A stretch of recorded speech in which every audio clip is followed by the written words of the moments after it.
the most famous face on Earth. A portrait so small, yet powerful enough to command centuries of attention. Her expression, a secret between light and shadow. Her smile, just enough to haunt every soul that dares to look too long. But who is she? A merchant's wife? A lover?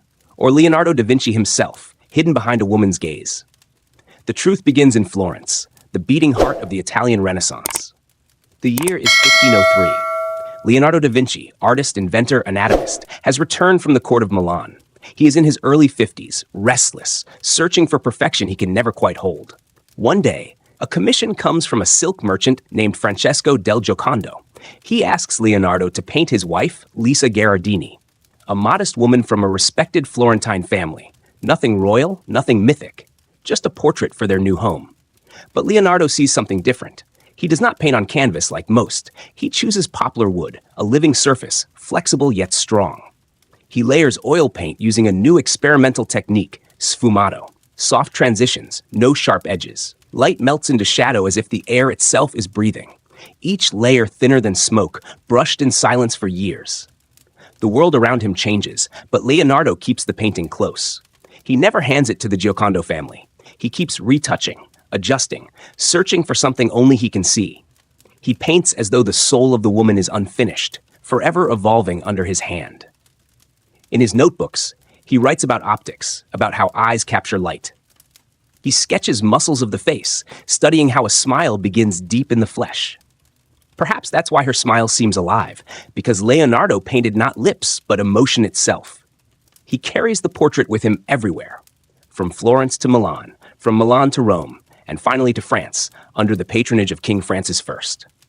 There, in the Loire Valley, Leonardo spends his last years in the Château du Clos Lucé. He dies in 1519, the painting still beside him, still unfinished, still perfect. After his death, the portrait passes to his loyal assistant, Gian Giacomo Caprotti, known as Salai. Salai dies a few years later, and the painting soon enters the royal collection of France. King Francis I treasures it as a masterpiece of divine beauty. He hangs it at Fontainebleau Palace, where its mysterious face glows in candlelight. For decades, courtiers whisper about her. Artists come to copy her smile. Poets write sonnets to her silence. The painting becomes the crown jewel of the French Renaissance. As centuries pass, she moves Fontainebleau, Versailles, the Tuileries. She watches kings rise and fall. The Bourbon dynasty, the court of Louis XIV, the laughter of Versailles. All fade, but her smile remains. Then comes 1789. The French Revolution tears the monarchy apart. Crowds storm the Bastille. The king is dead, and the royal collections are seized by the people. The Mona Lisa is moved again, this time to a new kind of palace, the Louvre. For the first time in history, art belongs to the public, and her eyes, once reserved for kings, now belong to everyone. But power has its temptations. Napoleon Bonaparte visits the Louvre and becomes captivated by her. He orders the painting moved into his private quarters at the Tuileries Palace. For several years, she hangs above his bed. He calls her Madame Lisa. Under his rule, she becomes both prisoner and muse. After Napoleon's fall, she returns to the Louvre. The world changes again, new republics, revolutions, empires, but she stays. Through candle smoke, dust, and careless cleaning hands, she survives. Then, one August morning in 1911, the impossible happens. Paris wakes up to silence in the Salon Carré. The Mona Lisa is gone. It's Monday, August 21st. The Louvre is closed to the public. A small man in a white worker smock walks in through a side door. Vincenzo Peruggia, an Italian glazier who once installed protective glass on the painting. He knows the halls by heart. He walks straight to the Mona Lisa, lifts her from the wall, removes the frame, and wraps her in white cloth. Then, with calm precision, he hides the panel under his coat and walks out. No alarm, no witnesses, no trace. The next morning, a painter sets up his easel before the empty space and freezes. The Louvre panics. Headlines scream, La Joconde volée, the Mona Lisa stolen. Crowds flood the museum, staring at the bare wall as if it were a shrine. Police arrest poet Guillaume Apollinaire. Even Picasso is questioned. The idea that a simple craftsman could steal the world's most famous painting seems absurd. But Peruggia had done exactly that. For 2 years, the Mona Lisa hides in a wooden trunk beneath his floorboards. In that darkness, her fame explodes. Her absence becomes her myth. The missing woman haunts every headline, every conversation about art. Finally, in 1913, Perugia contacts an art dealer in Florence trying to sell the painting. He claims he only wanted to return her to Italy, her rightful home. But he's caught. The Mona Lisa is recovered in a hotel room in Florence. She is paraded through Italian cities like a returning queen. When she comes back to France, Parisians line the streets. They cheer, they cry. The theft that could have ruined the Louvre instead made her immortal. From then on, the Mona Lisa was no longer just a painting. She was a legend, a symbol of beauty, mystery, and resilience. But her trials weren't over. In 1939, as Europe trembles on the edge of war, the Louvre prepares for evacuation. Nazi plunder threatens every museum in France. Curators wrap the Mona Lisa in silk, seal her in a wooden crate, and label her simply Object Na MN1. She leaves Paris under the cover of night. Her journey begins. First to the Château de Chambord, then south to Amboise, Louvigny, and the Abbey of Locdieu. Through the French countryside, convoys of trucks carry masterpieces hidden under hay and tarps. Every time the German army advances, she moves again. Always one step ahead, always in danger. When the war ends, she returns home, unharmed, unbroken, still smiling. Peace returns, but fame brings new threats. In 1956, a vandal throws acid at the lower half of the painting. The damage scars the wooden panel. Months later, a Bolivian man throws a rock, chipping paint from her left elbow. Restorers work in silence, repairing the wounds. After that, the Louvre encloses her in bulletproof glass. The smile is safe again, behind armor. Yet even behind glass, she continues her travels.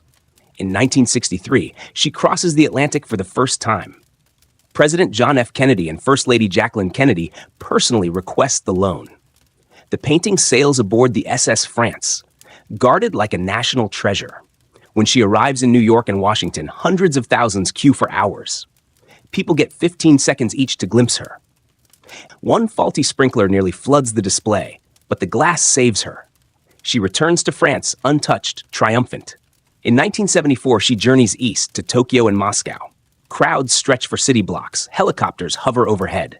In Tokyo, a protester sprays red paint on her glass, demanding equal access for disabled people. The painting remains unharmed. Everywhere she travels, she provokes passion. Everywhere she goes, the world stops to stare. As decades pass, science takes over the mystery. Experts scan her surface using infrared reflectography and multispectral imaging. They find hidden sketches beneath the paint, an earlier version of the woman with slightly different hands and expression. Each scan reveals something new. Leonardo's layered experimentation, his hesitation, his brilliance. In the 21st century, she becomes more than an artwork. She becomes an icon of human civilization. Pop culture adopts her face. Parodies, posters, emojis, all echo that same half smile. Yet the real painting remains still, sealed within her climate-controlled glass at the Louvre's Salle des États. 10 million people visit every year. Most see her through a wall of smartphones. Guards whisper, "Keep moving." But for a few seconds, silence falls. People look up, and her eyes, those eyes, seem to follow them. In 2009, a Russian visitor throws a teacup at the painting after being denied French citizenship. The cup shatters against the glass. In 2022, a man disguised as an old woman in a wheelchair smears cake on the glass, shouting climate slogans. Security rushes in, but the painting is untouched. The smile endures. Every attack, every theft, every journey, it all adds to her legend. She has seen kings fall, nations burn, and revolutions rise. She has survived hands that tried to destroy her and hands that tried to save her. Every crack in her wooden body is a mark of survival. Every varnish layer a century's breath. And yet, questions still linger. Was Lisa Gherardini truly the sitter? Some believe Leonardo painted two versions. Others think it's a self-portrait in disguise. There's even a tale of Eduardo de Valfierno, a supposed con man who hired forgers to make copies before Perugia's theft, planning to sell them as the originals. No evidence ever surfaced. Like her smile, the truth remains elusive. Today, she sits behind bulletproof glass, bathed in soft light. The poplar wood panel, just 77 centimeters tall, holds more history than empires. She has survived 5 centuries of obsession. She has watched humanity change, from candlelight to smartphone flashes, and she still smiles. Not with joy, but with knowledge.